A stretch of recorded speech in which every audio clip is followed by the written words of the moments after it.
Vérissure, le numéro 1 des alarmes en France. Rendez-vous sur vérissure.fr pour votre demande de devis gratuit. Vérissure présente. Sud Radio, le numérique pour tous, Vanessa Pérez. Bonjour et bienvenue dans ce nouveau numéro du numérique pour tous. Aujourd'hui, on va parler de la Startup Nation. Oui, cette économie de nouvelles entreprises digitales ont-elles le pouvoir de changer le monde avec un impact positif ou en est-on de la prochaine licorne européenne, ces entreprises digitales qui grandissent tellement vite qu'elles dépassent même le milliard de valorisation? Et doit-on entreprendre en temps de crise? Eh bien, c'est ce que nous allons découvrir et tenter de comprendre avec nos invités.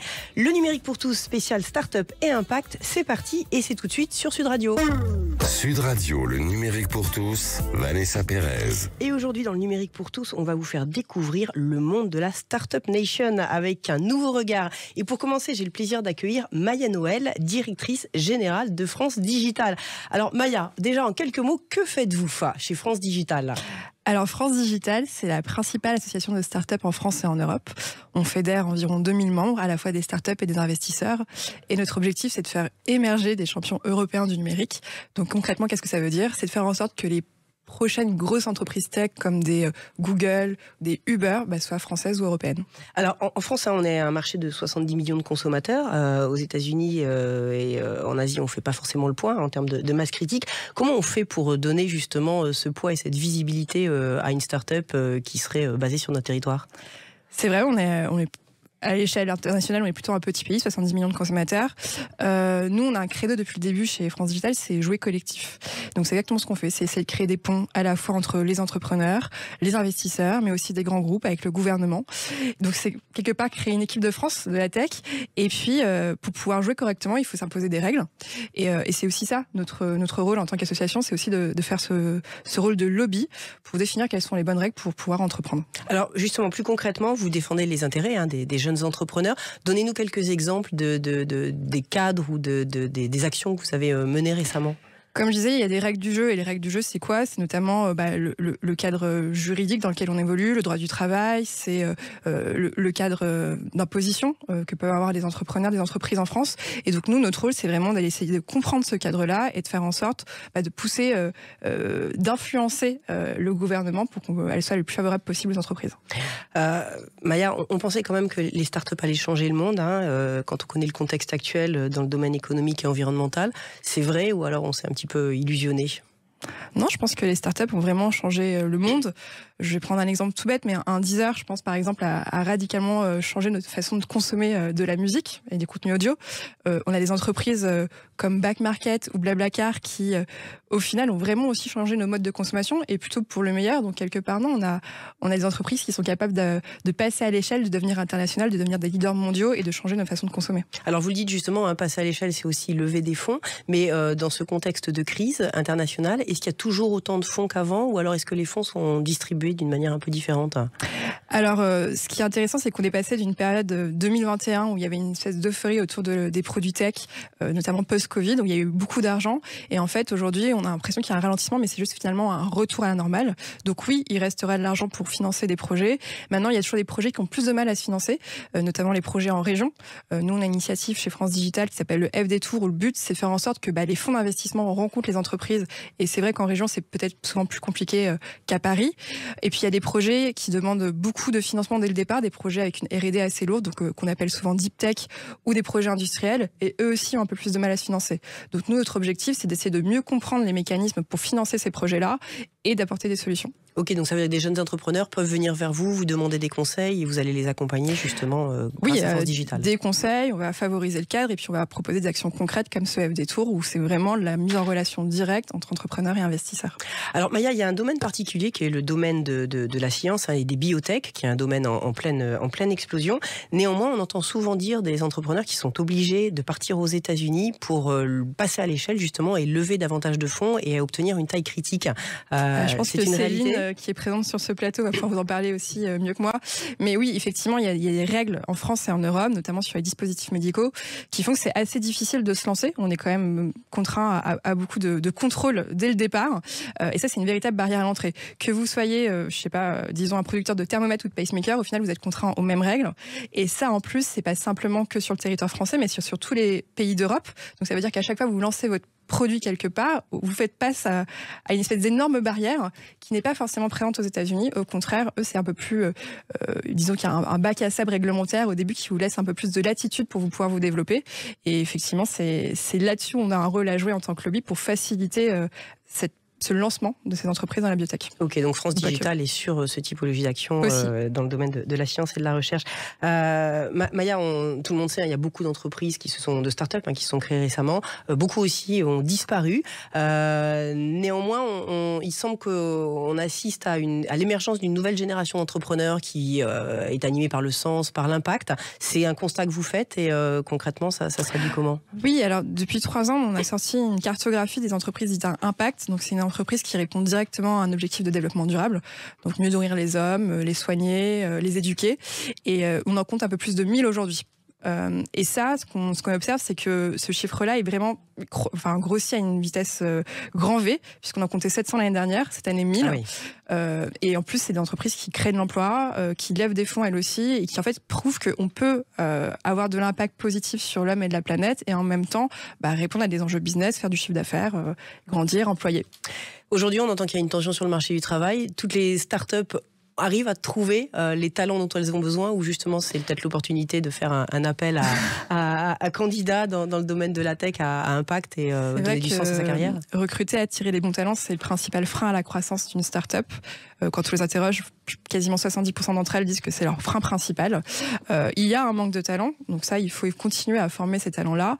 Il y a aussi un enjeu aussi à former les startups à peut-être mieux recruter, à faire appel à des viviers de talents plus divers, des femmes, des profils avec des backgrounds un peu différents. C'est vrai qu'on est quand même spécialiste pour recruter des bacs plus 5 en start-up. Et donc, il y a un enjeu dans les deux sens. À la fois plus former, accéder à plus de profils, et aussi faire en sorte de créer toujours ces ponts. C'est le rôle de France Digital, entre des profils qui viennent d'écoles différentes. Donner envie. Merci beaucoup, Maya. Et on va accueillir tout de suite un des membres du board de votre association, membre du board de France Digital, Axel Daucher. Merci d'être parmi nous. Et justement, vous dirigez la startup Make.org. L'impact, c'est donc votre quotidien, mais expliquez-nous en une poignée de secondes en quoi consiste la mission de Make.org. Alors en fait, nous, notre sujet principal, c'était de voir comment est-ce que la technologie pouvait aider je dirais la démocratie qui nous paraît vraiment en difficulté, parce qu'elle a du mal non seulement à agir sur le réel des gens, on l'a vu, mais surtout elle a du mal à réconcilier les personnes. Et donc on a développé des outils d'intelligence collective à très très large échelle. Et on est capable de co-construire des politiques publiques entre un gouvernement, une ville, une région et des millions, voire des dizaines de millions de citoyens. Donc on le fait pour l'ONU, pour les institutions européennes, le gouvernement allemand, français, des villes, des régions. Et ça permet à la fois de construire des politiques qui sont plus en adéquation avec la population, mais surtout ça permet d'aligner tout le monde et de reconstruire des zones sur lesquelles on avance ensemble plutôt que les uns contre les autres. Donc c'est une vraie solution de fond. Alors si on prend un exemple, par exemple la Convention sur le climat dont tout le monde a entendu parler, oui. Concrètement comment vous vous positionnez ? Vous avez une base de données de gens que vous allez interroger, bien représentés, pour leur permettre de co-créer une solution avec le gouvernement. Expliquez-nous un petit peu comment ça se passe. Moi je suis vraiment la solution quasi inverse, c'est au lieu de prendre 150 personnes tirées au sort, ouais. Moi je vais faire participer 1 million de personnes représentatives à la construction de solutions pour le climat. Je vais identifier les consensus, les sujets sur lesquels tout le monde est d'accord, et sur cet agenda de consensus, je vais faire travailler toutes les parties prenantes. Donc c'est un peu beaucoup plus large, et je crée un vrai mouvement de mobilisation qui fait que la politique qui en ressort, tout le monde en est un peu propriétaire. Là où le problème de la Convention citoyenne sur le climat, c'est que les résultats soient bons ou pas bons, de toute façon, personne n'en est propriétaire et du coup, après, ça marche pas. Et cette co-création, on va dire, des décisions de la démocratie, vous pensez que c'est vraiment un mouvement qui est en train de prendre racine profondément, ou alors on peut mieux faire encore aujourd'hui, on n'a pas complètement compris l'enjeu de cette démarche ? Aujourd'hui, je pense que c'est de toute façon, c'est indispensable. C'est-à-dire qu'aujourd'hui, l'action publique ne marche plus. Quelqu'un qui est élu, 6 mois après, n'a plus les moyens de gouverner. Élu n'est plus suffisant pour gouverner. Et donc, il faut réintermédier la démocratie et permettre de créer des processus pendant le cours du mandat qui font que les gens se retrouvent dans la même direction entre les pouvoirs publics, les corps intermédiaires, la société civile et les citoyens, et qu'ensemble, on arrive à vraiment transformer la société. Et c'est ça que je permets. Et donc, votre outil est à destination des patrons d'entreprise, entreprises, des collectivités, qui peut s'en servir pour justement que les citoyens puissent participer Alors c'est surtout, j'ai tout un premier volet pour les collectivités locales, les pouvoirs publics, même au niveau supranational. J'ai un volet pour les entreprises, parce que les entreprises ont également absolument besoin de co-construire leur stratégie avec leurs collaborateurs, voire avec leurs clients, et donc c'est les mêmes outils qui permettent ça. Et enfin, je le fais aussi pour des causes d'intérêt général, où je fais collaborer des citoyens avec des centaines de milliers de citoyens avec des associations pour trouver et mettre en œuvre des actions d'intérêt général. Donc l'intelligence collective devient une nouvelle modalité de gouvernance des sociétés, et j'en suis un des outils. Axel, pour conclure, Maya le disait tout à l'heure, on est en train d'assister à l'émergence d'une nouvelle génération d'entrepreneurs qui est vraiment animée par la volonté de sens et d'impact. Vous, comment vous voyez ces entrepreneurs, dans quelle direction va-t-on ? Moi, je trouve ça assez excitant parce que, en fait, quand on parle de Startup Nation, on mélange beaucoup de choses. La quête du succès à tout prix, enfin, si on le caricature un petit peu.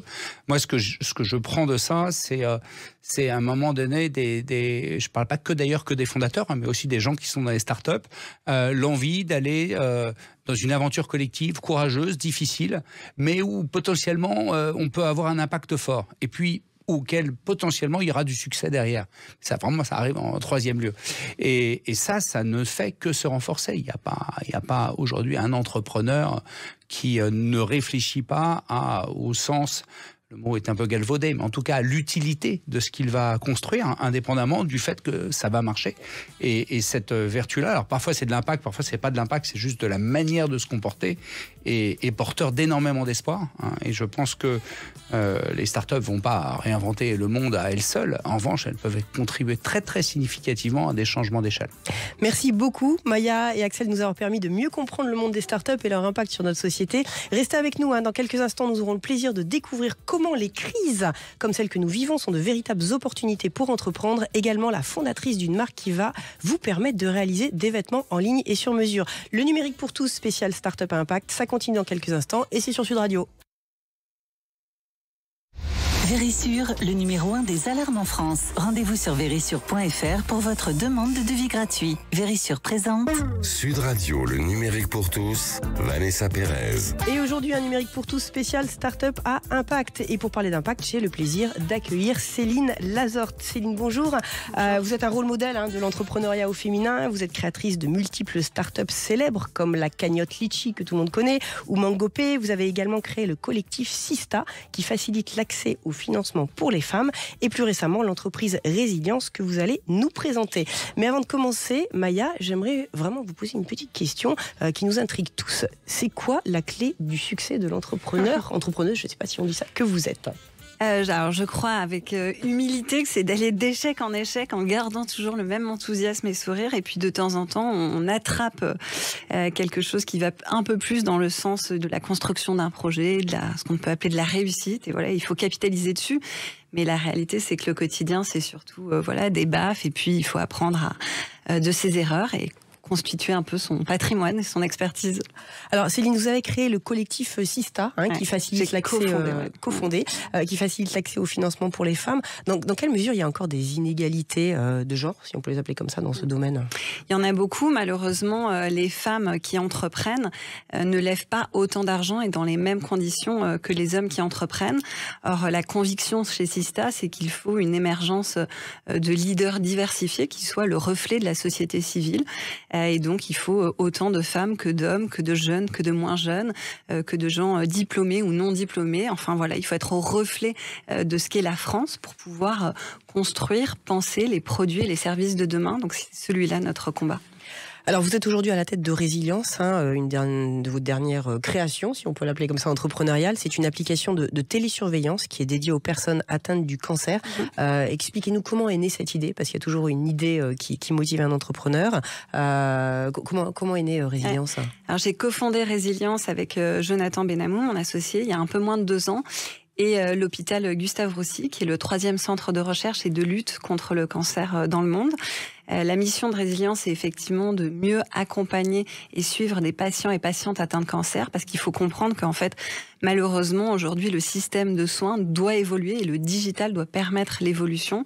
Un patient qui a atteint d'un cancer, c'est une maladie qui est en train de devenir chronique. Ça veut dire qu'on vit longtemps avec un cancer, donc il faut un suivi qui soit adapté. Et puis, il faut prendre conscience que quand on va faire un rendez-vous chez son oncologue, la durée du rendez-vous, c'est 6-7 minutes. On n'a pas le temps de poser toutes les questions. Et donc, il faut réinventer la façon dont on soigne le cancer. Donc, concrètement, Résilience est prescrit par l'oncologue. Le patient, toutes les semaines, reçoit un SMS qui va l'inviter à remplir un questionnaire. Dans ce questionnaire, il va remonter son état de santé, des signes vitaux. Donc, c'est par exemple la température, le poids, et puis les toxicités induites par les traitements, parce que les traitements en cancéro sont assez toxiques. Il faut pouvoir gérer ça. Et nous, on a un algorithme qui va faire remonter les informations au personnel soignant qui le suit, pouvoir, par exemple, anticiper un risque de complications ou de rechute. Donc, on permet en fait de décharger le système hospitalier, notamment les urgences, d'apporter une meilleure qualité de vie pour le patient. Et en fait, c'est ce que je trouve génial avec le digital, c'est qu'on donne quelque chose, une expérience qui est plus humaine et qui est plus personnalisée pour le patient.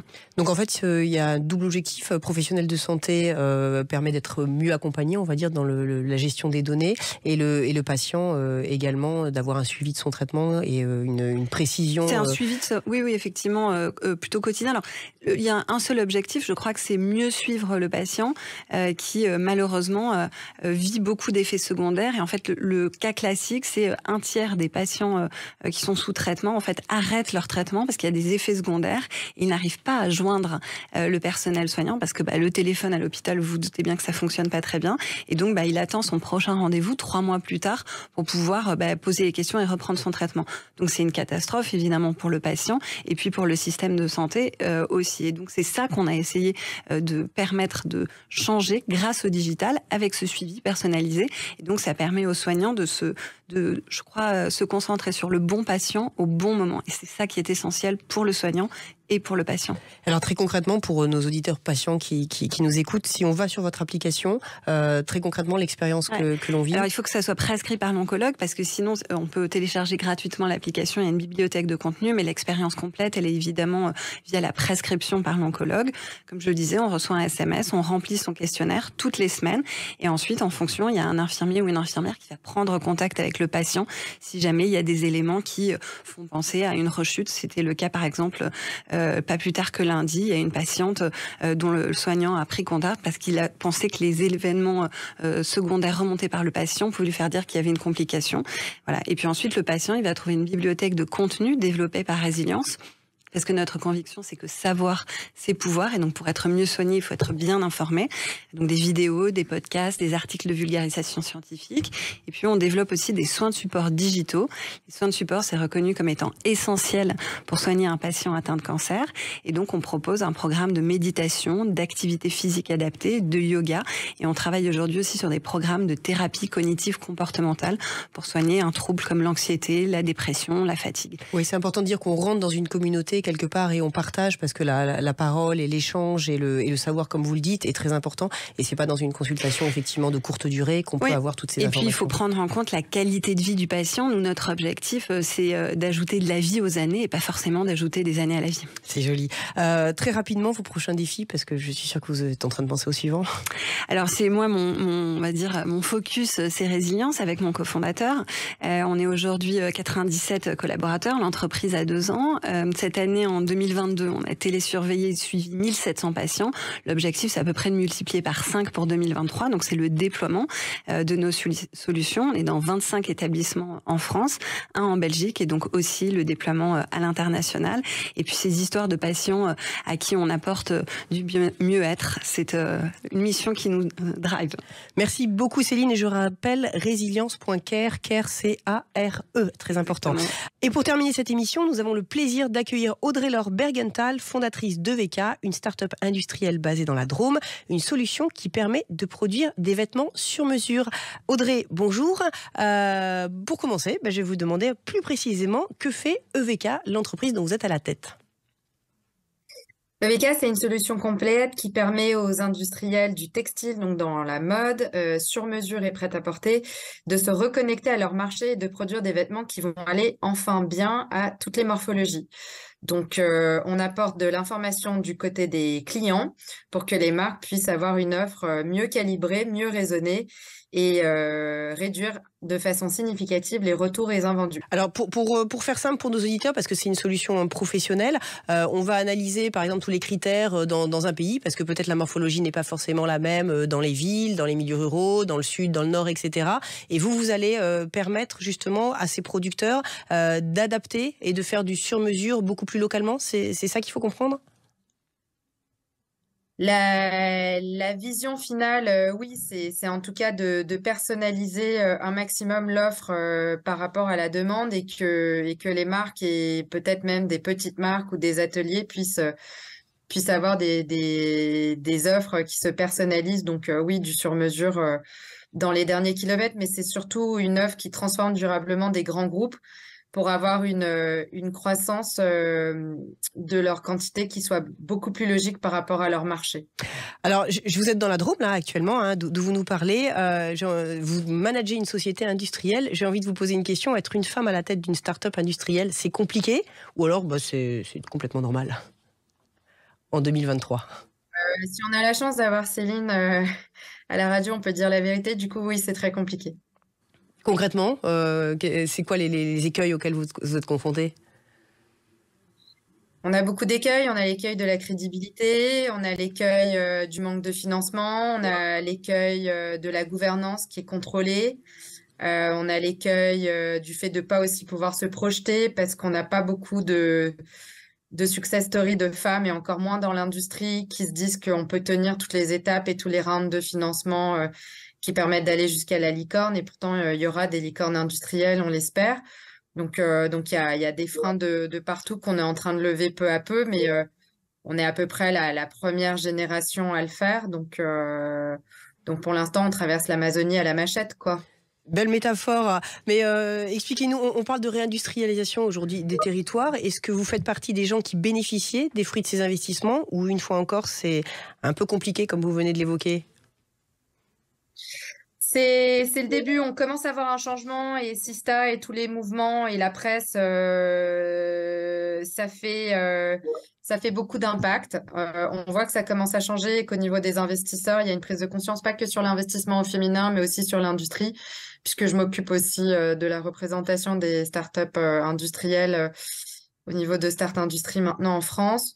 Donc, on voit que ça change. On espère que ça va changer pour nous. Sinon, en tout cas, oui, ça va changer dans les 3 à 5 ans, ça c'est sûr. Et puis, il y a les pouvoirs publics qui changent. Non, il y a beaucoup de choses qui changent en ce moment, ça va assez vite. Et puis, il y a l'urgence climatique qui fait que tout le monde se dit qu'il faut se préparer au monde de demain. Merci beaucoup, Audrey Laure, pour votre témoignage. Le mot de la fin, Axel et Maya. On voit qu'il y a une véritable révolution qui est en train de se tramer, hein, qui vient à la fois du citoyen, à la fois des pouvoirs publics.